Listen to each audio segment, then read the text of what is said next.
함께 하겠습니다. 오랜만에 인사드리네요. 어서 네, 오십시오. 네, 안녕하세요. 예. 오늘 어떤 책 준비하셨습니까? 자, 이번에는 지금 이대로 좋다라는 법륜 스님의 책을 소개해 드리겠습니다. 지금 이대로 좋다. 어떤 내용입니까?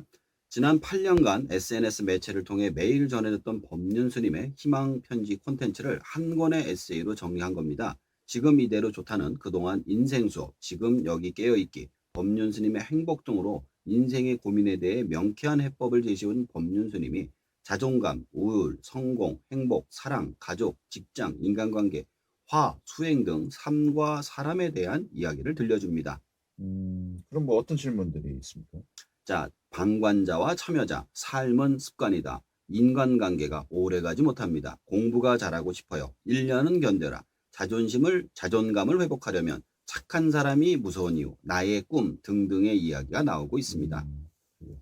좀 이제 세부적으로 살펴보도록 하죠. 방관자와 참여자 어떤 내용들이 있습니까? 자, 우리 주변을 보면 종교건 정치건 간에 자신만이 옳다고 극단적인 주장을 외치는 사람들이 있는데 군중은 그런 소수의 사람들에 의해서 좌지우지됩니다. 그렇게 되는 이유는 그들이 행동하기 때문이죠. 그러나 다수의 사람들은 자신에게 흙탕물이 튈까봐 행동을 하지 않습니다. 따라서 극단적인 사람들을 비난만 할 것이 아니라 다수의 사람들이 평화적으로 행동을 해야만 세상을 극단적으로 변화시키지 않는다고 합니다. 더럽다고 피하지 말고 악쓴다고 같이 악쓰지 말고 방관자에서 참여자로 삶의 태도를 바꿀 때 좀 더 나은 세상으로 나갈 수 있다고 합니다. 자, 또 삶은 습관이다. 이 편에서 또 어떤 이야기가 나옵니까? 자, 결혼해서 35년을 먹여 살린 남편이 내가 아프니까 모른 척하네요 라는 질문에 대한 답입니다. 강아지에게 10년간 밥을 주면 어느 날 강아지가 나에게 밥을 줄까요? 내가 계속 밥을 줘야만 합니다. 마찬가지로 늘 받기만 하던 남편이 갑자기 날 돌보는 일은 없어요. 삶은 습관입니다. 가만히 있어서 아내가 벌어서 빚을 갚아주면 좋다고 딴짓하지 고마운 줄 몰라요. 자식도 마찬가지입니다. 인간이면 알겠지 하지만 아니에요. 부모에게 감사하고 아내에게 감사하는 것도 연습과 경험이 필요합니다. 안 해본 사람은 시간과 돈이 있어도 할 줄 모릅니다. 죽을 때까지 기다려도 얻기가 어렵습니다. 여기서 기대를 버리세요. 도움을 받으려 하지 말고 이제 도와도 않아도 되는구나 라고 이렇게 마음을 바꾸세요. 이게 얘기를 하시더라고요. 그래요. 자, 인간관계가 오래가지 못한다는 건 또 어떤 이야기입니까? 자, 이 부분은 인간관계가 오래가지 못합니다. 나이 들어 혼자가 될까 겁이 나요? 라는 질문의 대답입니다. 모든 관계가 오래가야 좋다고 할 수는 없습니다. 어떤 관계는 짧은 게 좋고 어떤 관계는 오래가야 좋을 때가 있습니다. 불륜은 짧을수록 좋고 결혼은 길어야 좋겠죠. 길어야 좋은 관계가 너무 짧아지거나 짧아야 좋은 관계가 자꾸 길어지면 개선하면 됩니다. 모든 사람과 무조건 오래가야 한다면 인간관계가 너무 복잡해지고 다양한 사람들을 만날 수가 없습니다. 인간관계는 만나기도 하고 헤어지기도 하면서 오고 가야지 너무 꽉 묶여 있으면 자유를 잃습니다. 늙어서 외로울까 너무 걱정하지 마세요. 모든 인간은 혼자 왔다 혼자 갑니다. 네, 그래요.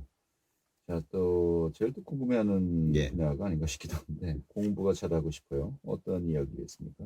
저도 공부가 잘하고 싶어요. 근데 공부는 자기 필요에 의해서만 물리가 터지고 통찰력이 생깁니다. 내일 한다고 해놓고 내일 안 하고 모레 한다고 해놓고 모레도 안 하는 공부는 그만두는 게 낫습니다. 억지로 공부해서 자격증을 따고 박사학위를 받을지는 몰라도 그런 공부는 억지로 했기 때문에 통찰력이 없고 결국은 쓸모가 없어지게 됩니다.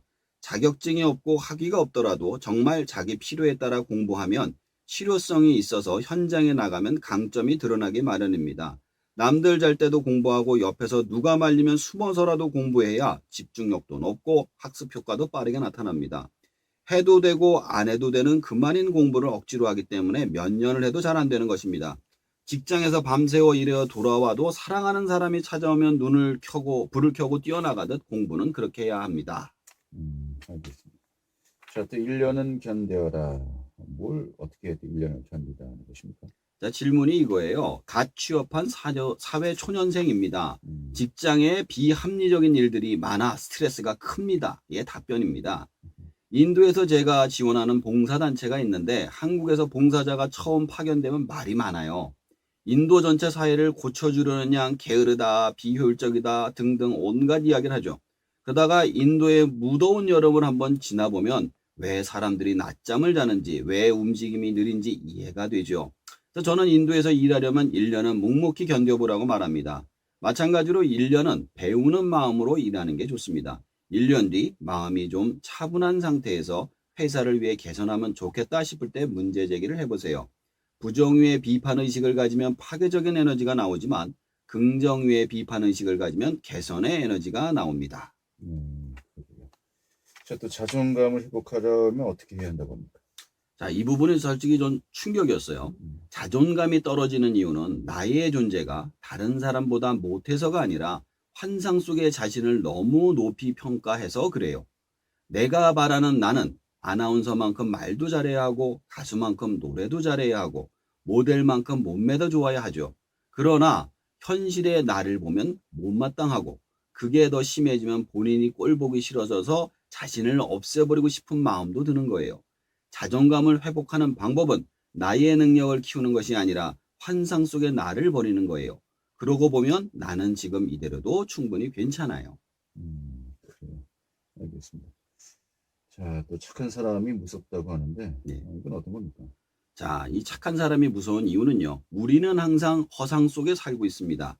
남에게 착하다는 소리를 듣는 사람일수록 자기가 옳다는 생각이 강해서 자기 생각을 잘 돌이키지 못합니다. 원래 성격이 강해서 남의 비난을 종종 듣는 사람은 자기가 잘났다고 고함치면서도 속으론 자기가 문제라는 걸 잘 알아요. 그런데 착하다는 말을 듣는 사람은 자기가 언제나 진실하다고 믿습니다.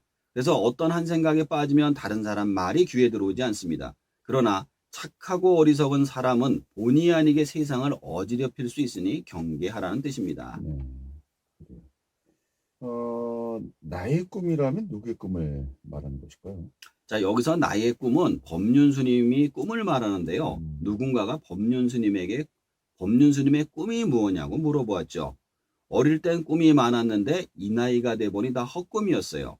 굳이 답하다면 3가지 꿈이 있어요. 첫째는 사람들이 좀 더 행복하도록 돕는 겁니다. 사람들이 괴롭다고 할 때 어떻게 관점을 바꾸면 괴로움이 줄어드는지 함께 대화하고 알려주는 겁니다. 부처님의 가르침이 아닌 우리 삶 속에 녹여 구체적으로 도움을 주는 것이죠. 그래서 증문즉설 강연을 다닙니다. 둘째는 한반도에 다시는 전쟁이 일어나지 않도록 진보와 보수, 남한과 북한, 한국과 일본, 북한과 미국 등의 갈등을 풀어서 평화가 정착되고 통일이 되는 평화 통일을 원합니다. 셋째는 일과 수행의 통일, 즉 선농일치 농장을 운영하는 겁니다. 앞으로 주 4일째 근무제가 정착되고 주 3일을 농장에서 농사를 지으며 수행을 하는 겁니다. 밭에 나가기 전에 명상하고 어떤 마음으로 일할지 얘기해보고 일할 때는 자기 마음을 관찰하고 일이 끝나면 마음이 어떤지 나누는 것이에요.